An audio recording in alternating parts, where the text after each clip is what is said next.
Uber obviously has more time now. We were expecting some sort of appeal and that this wouldn't happen right away, but what does this actually mean? This gives them more time to negotiate with the City of London. I mean, you sort of want to think of this as dual track. I mean, there's this legal process, but probably more importantly, there's a direct negotiation with regulators. And I think Uber is very hopeful that before this ever goes to court, they'll come up with some negotiated truce with the City of London. I think that's what's going on at the moment. How hopeful are you? I mean, what is the likelihood of that? I mean, I just think, Uber is an essential part of many major cities, including London's transportation infrastructure. I've always said that it's hard to imagine London actually asks Uber to leave. And so then I think it's how do they meet somewhere in the middle so that the city can get what they want.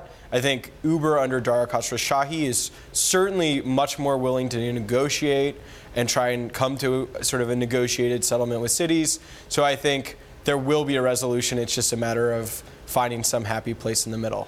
And yet Uber is fighting these battles around the world. Bob, how much of a concern is it?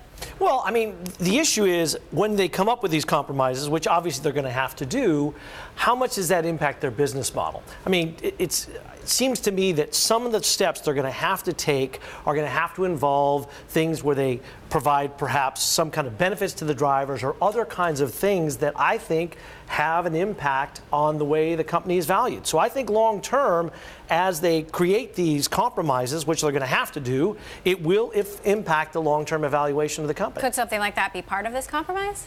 Yeah, I mean, the irony for Uber now is that in so many places, it's the incumbent. So any rules that prohibit new entrants could in some ways be good for Uber. Now, obviously, Uber's meant to be a lightweight business that relies on independent contractors. Anything that sort of raise costs on labor will, could hurt their business. But on the other side, if it blocks new entrants, that could be good for Uber. So I think it's hard to read too much into these things until you see the exact language.